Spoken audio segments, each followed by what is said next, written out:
नमस्कार मित्रांनो, स्वागत आहे तुमचं नेहमीप्रमाणेच आपले मराठी चॅनलमध्ये.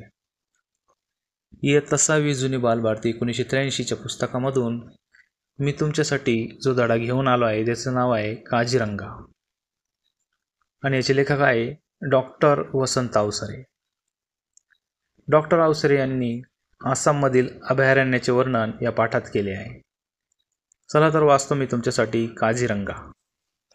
सुमारे 265 चौरस किमी विस्तार असलेली काझीरंगा पशुस्थळी अथवा अभयारण्य साऱ्या भारताचे एक भूषण आहे. एक आफ्रिका सोडल्यास इतके विविध आणि असंख्य पशुपक्षी आसामशिवाय जगाच्या पाठीवर इतरत्र कुठेच आढळत नाही. इतकेच नव्हे तर आसाममध्ये वावरणारे काही प्राणी जगाच्या पाठीवर दुसरीकडे कुठेही आढळत नाही. हुलॉक नावाचा एक पुच्छविहीन वानर फक्त आसाममध्येच आढळतो. भारताच्या इतर कुठल्याही प्रांतात त्याची वस्ती नाही.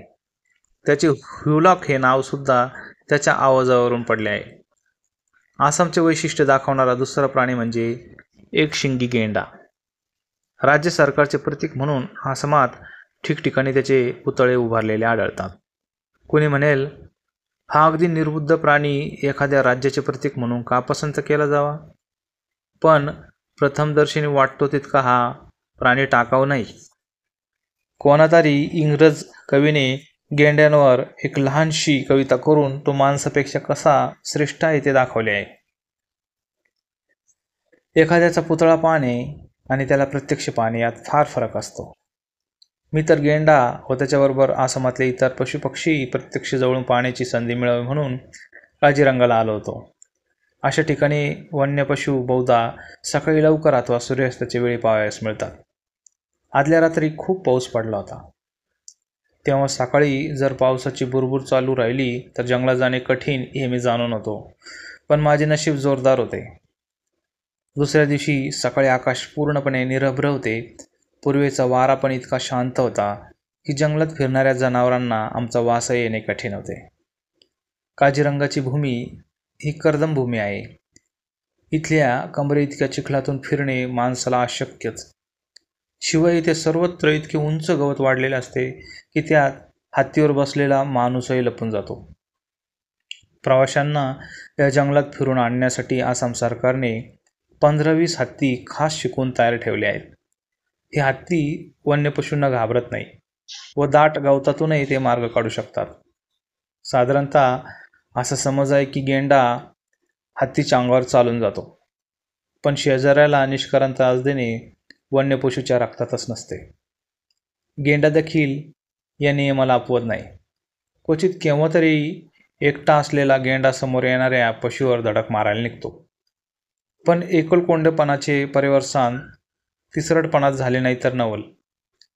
जगातील प्रचंड काय प्राण्यात भारतातील एक शिंगी गेंड्याचा 4था नंबर लागतो म्हणतात. पहिल्या तिघात आफ्रिकी हत्ती, भारतीय हत्ती व आफ्रिकेतला सफेद गेंडा याचा समावेश होतो. जंगलात फिरण्यासाठी मला एक हत्ती मिळाली होती. तिचे नाव वैजयंती असे होते. मोठी देखणी, इंद्राच्या ऐरावतीची मुलगी शोभेल अशी होती ती, आणि चालत पण होती अशी ऐटीत की गवतातून चालताना जणू रेशमी साडी सळसळते आहे असे वाटावे. निघाल्यापासून थोड्याच वेळात ती एका जराशा उघड्या ठिकाणी आली आणि माहुताने खून केल्याबरोबर उभी राहिली. समोरच आमच्याजवळ एक गेंडा अगदी निश्चल उभा होता, चिलखत घालून पहाऱ्यावर उभा असलेल्या एखाद्या विशालकाय योद्ध्यासारखा. जराशी मान हलून त्याने आमच्याकडे पाहिले व मनात नक्की केले की आपली जागा सोडून पुढे मागे होण्याची जरुरी नाही. त्याचा फोटो घेण्याची माझी मनीषा जाणून माहुताने हत्तीनेला चुचकारत उभी केली. मी गेंड्याचे मनसोक्त फोटो घेतले. त्या माहुताकडून 2 गोष्टीची माहिती मिळाली. बाजारात गेंड्याच्या नाकावरील शिंगाची किंमत जवळजवळ 2000 रुपये इतकी असते. ही एक व दुसरी अशी की शरीर थंड राखण्यासाठी चिखलाने अंग माखून घेणारा गेंडा हा सामाजिक आरोग्याचा भोक्ता असतो. सबंध मोठ्या जंगलात फक्त एकाच ठिकाणी जाऊन तो आपली विष्ठा टाकतो. कित्येक मैल दूर असला तरी त्याच एका जागेवर तो नेहमी परतून येतो. घाण वाटेल तेथे टाकू नये शेजाऱ्या पाजाऱ्यांना त्रास होईल असे वागू नये हे समजणारा गेंडा निसंशय शहाणाच म्हटला पाहिजे. माहुताने खून केली व गर्कन वळसा घेऊन वैजयंती दुसरीकडे निघाली. त्याचवेळी एक पांढरा शुभ्र गायबगळा डोक्यावरून पंख हलवीत उडाला. मी लगेच मनात नक्की केले की जवळपास कुठेतरी रान म्हशींचा कळप असला पाहिजे. माझा तर्क खरा ठरला.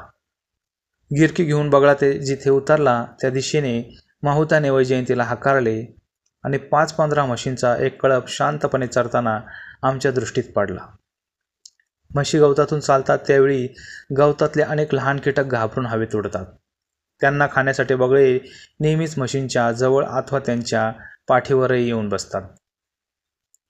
विशाल शिंगांच्या 10-15 म्हशींचा मधून वावरणारे बगळे पाहून मनात आले की निसर्गाची काळ्यावरची पांढरी लिपी केव्हा तरी कागदावर चित्रित केली पाहिजे. असं मी जंगलातल्या या रान म्हशींची शिंगे दिसायला मोठी सुंदर आणि विशाल अर्धचंद्राकृती असतात.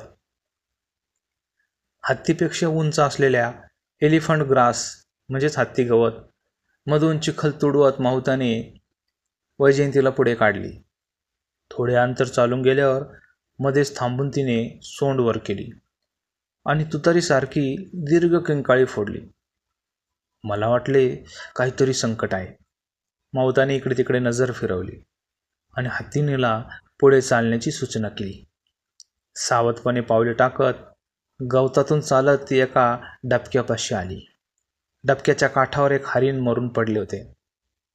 हत्तीने पुन्हा एक किंकाळी फोडली आणि तोंड हवेत फिरून चारी दिशांचा वास घेतला. जणू काय मृत्यूचे पावले आजूबाजूला कुठे रेंगाळत आहे की काय याचा मागोवा ती घेत होती. माहुताने वैजयंतीला जरा खाली वाकायला लावले आणि आपल्या सोबत्याला खाली उडी मारायला सांगितले. त्या सोबत्याने खाली उतरून हरणाच्या प्रेताचे नीट निरीक्षण केले. कुठल्या तरी प्राण्याने छातीत शिंग खुपसून त्याची हत्या केली होती. किती नाजूक सुंदर जीव, पण जनावराच्या एका आंधळ्या वेड्या लहरीबरोबर चक्काचूर झाला होता त्याचा. माझे मन क्षणभर बधीर झाले. काजीरंगाचा विस्तीर्ण वनप्रदेश तुडवत आणि भिजलेल्या वाऱ्यावर मंद मंद गतीने तरंगत गिरक्या घेणाऱ्या जमिनीचा व गवताचा वास हुंगत वैजयंती प्रवासी बंगल्याच्या दिशेने चालू लागली. का कोण जाणे, पण त्या वाटेत पुन्हा ती थबकली आणि त्याचवेळी समोरून हरणांचा एक कळप उड्या मारत पळत पळत निघून गेला. त्या हरणांकडे पाहून एक विलक्षण समाधानाने माझे मन भरून आले. त्यांचा तो कळप सारंगाचा आहे असे मनाला वाटू लागले. किंचित काळसर अंगावर अस्पष्ट पांढुरके ठिपके असलेल्या हरणांना संस्कृत भाषेत सारंग म्हणतात. या हरणांचा कळप वेगाने जातो. त्यावेळी एखादा काळा पांढरा ढग वाऱ्यावर तरंगतो आहे असे वाटते. ढगालाही संस्कृत भाषेत सारंग हे नाव आहे.